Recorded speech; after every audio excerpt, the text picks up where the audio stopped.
Bansal news देख रहे हैं आप और मैं हूं आपके साथ ऋतु सिंह। 1 नवंबर वो दिन जब दो ऐसे राज्यों का जन्म हुआ जो अपनी सांस्कृतिक और सामाजिक पहचान से ज्यादा अपनी भौगोलिक विशेषताओं के लिए जाने जाते हैं। हम बात कर रहे हैं मध्य प्रदेश और छत्तीसगढ़ की, जिनका आज स्थापना दिवस है। यानी कि आज ही के दिन ये दोनों राज्य अस्तित्व में आए। जाहिर है, इंसान हो या कोई राज्य, जन्म से पहले प्रसव पीड़ा से सभी को गुजरना होता है। दोनों राज्यों की गठन की भी अपनी ही प्रसव पीड़ा थी और अपने अपने गर्भगृह भी थे। तो आज इस खास मौके पर आपको ये दो तस्वीरें दिखा रहे हैं।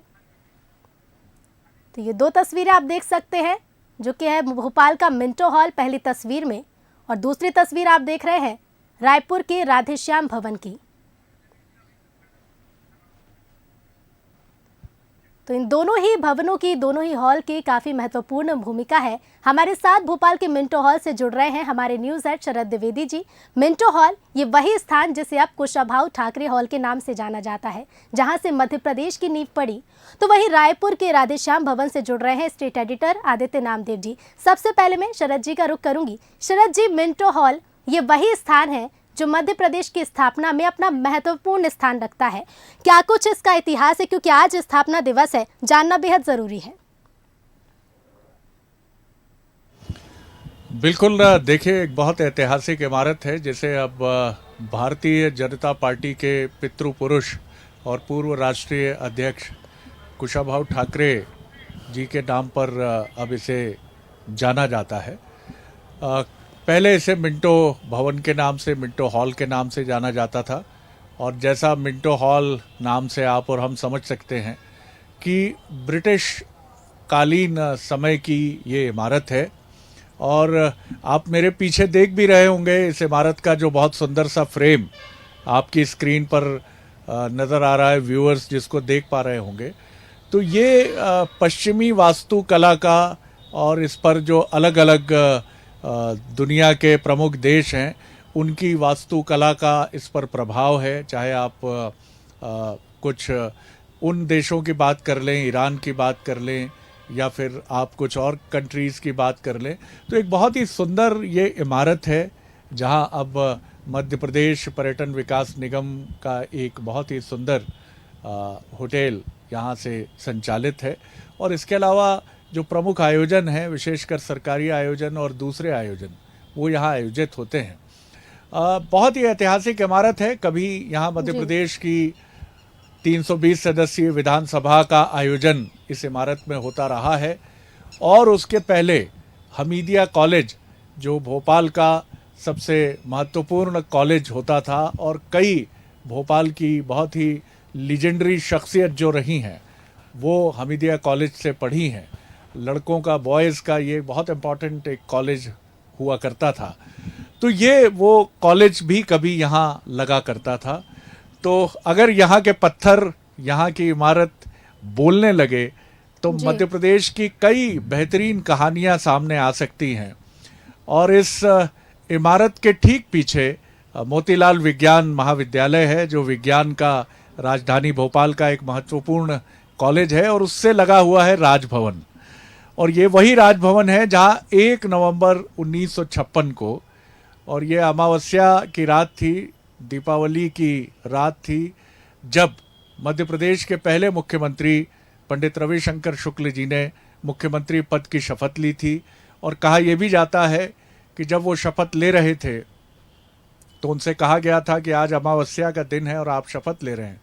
तो उन्होंने कहा कि एक तरफ एक नया राज्य बन रहा है और लाखों करोड़ों लोगों की आकांक्षाओं के दीपक जल रहे हैं, तो अमावस्या का अंधकार कहाँ रुकेगा। तो बहुत ऐतिहासिक परिप्रेक्ष्य है ऋतु यहाँ का। जी बिल्कुल शरद जी, ऐतिहासिक परिप्रेक्ष्य तो है ही। साथ ही हम हमारे कैमरामैन से चाहेंगे कि वो और भी दृश्य दिखाए हमारे दर्शकों को कि किस तरह से मिंटो हॉल, जिसे अब कुशाभाऊ ठाकरे हॉल के नाम से जाना जाता है, सजाया गया है।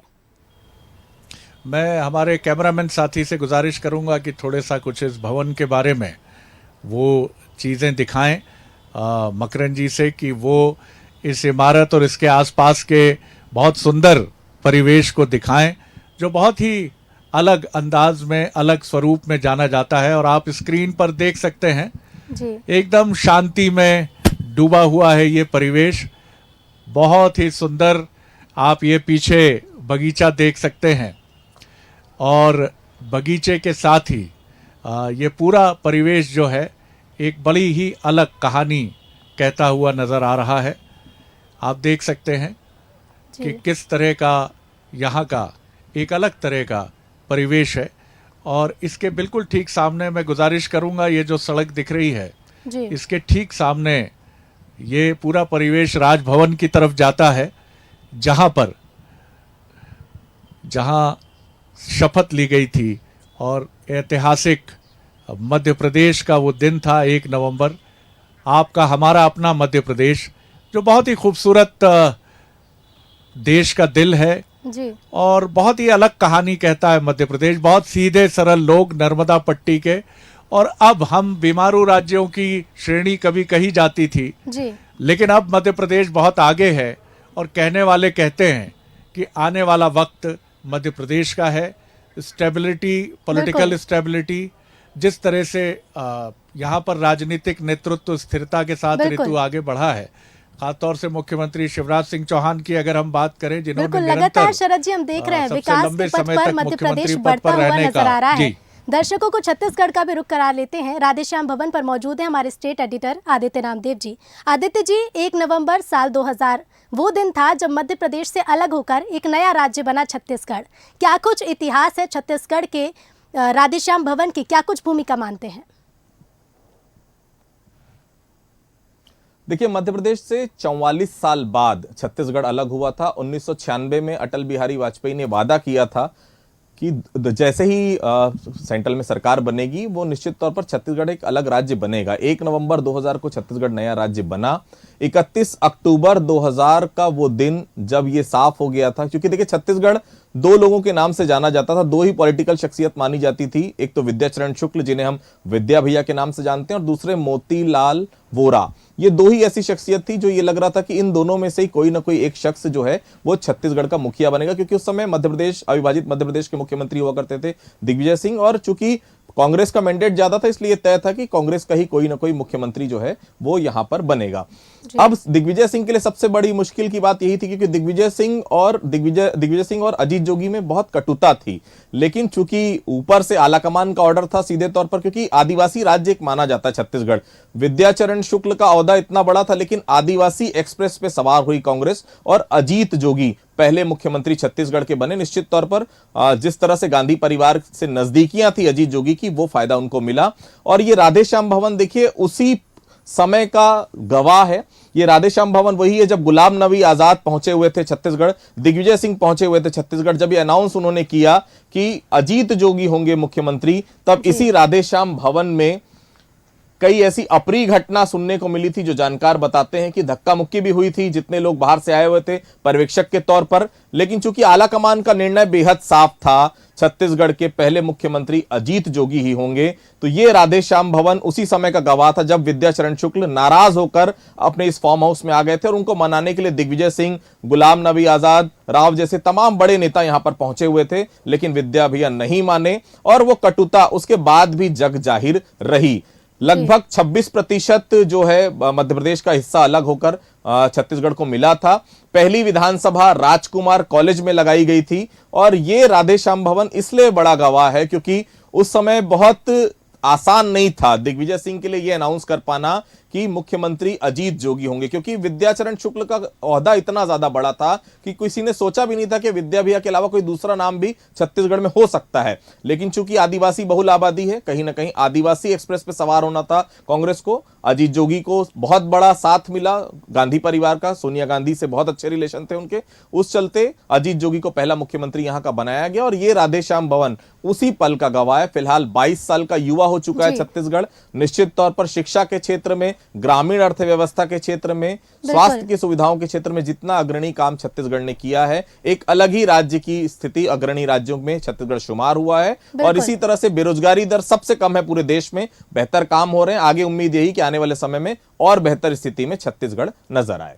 बिल्कुल आदित्य जी, कई क्षेत्रों में आगे बढ़ता हुआ छत्तीसगढ़ राज्य नजर आ रहा है। शरद जी, मैं आपके पास आना चाहूंगी। एक लंबा वक्त पत्रकारिता में आपको हो चुका है, एक लंबा अनुभव है।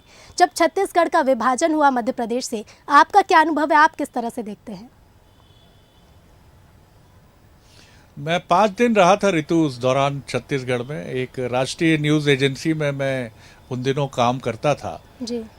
और यूएनआई से मैं कवर करने के लिए छत्तीसगढ़ गया था और बड़ा ही अलग तरह का अनुभव था, क्योंकि दोनों ही राज्य, आपको ध्यान होगा अगर हम इतिहास के पन्ने पलटें तो भाषाई आधार पर एक आयोग बना था देश में, जिसकी रिपोर्ट्स के आधार पर 16 राज्यों का भाषा के आधार पर गठन हुआ था। जी। लेकिन मध्य प्रदेश की बात करें तो मध्य प्रदेश के लिए कोई ऐसी मांग नहीं थी, कोई ऐसी चीज नहीं थी कि मध्य प्रदेश का गठन किया जाए। और बिल्कुल इसी तरह छत्तीसगढ़ के लिए कोई आंदोलन नहीं हुआ था, क्योंकि दोनों ही राज्यों की तासीर एक है। बहुत सीधे सरल लोग हैं जो हिंसा या अपने आंदोलनों को लेकर एक अलग रुख अख्तियार करें।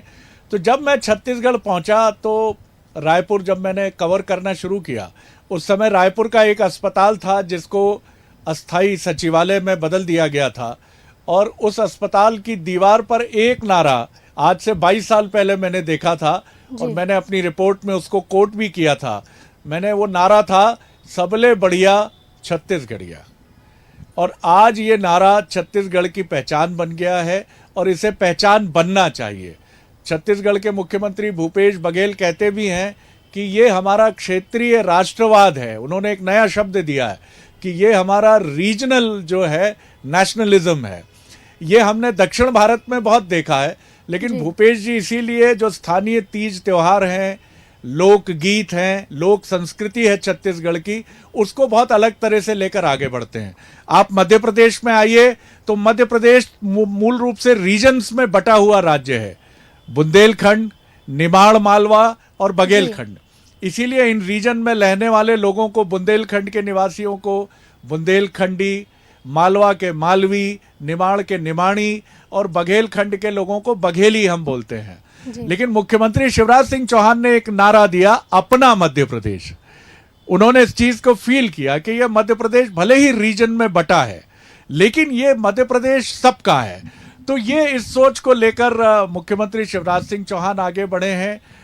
भूपेश बघेल जी की दृष्टि में निश्चित तौर पर वो वहाँ की, क्योंकि छत्तीसगढ़ एक बहुरंगी संस्कृति का राज्य है, तो भूपेश बघेल जी उस बहुरंगी संस्कृति के उभार को लेकर आगे बढ़े हैं। लेकिन दोनों ही राज्यों में इन दोनों मुख्यमंत्रियों ने अपने अपने स्तर पर अपनी कार्यशैली से अपनी एक अलग छाप छोड़ी है। पुराने मुख्यमंत्रियों की भी हम बात करें, पूर्व मुख्यमंत्रियों की बात करें, ये मौका है, चाहे आप डॉक्टर रमन सिंह की बात करें या मध्य प्रदेश में आप दिग्विजय सिंह जी की बात करें, कमलनाथ जी भी 14 महीने मुख्यमंत्री रहे। उसके पहले आप पटवा जी की बात करिए, बाबूलाल गौर, उमा भारती जी का बहुत महत्वपूर्ण कार्यकाल रहा है।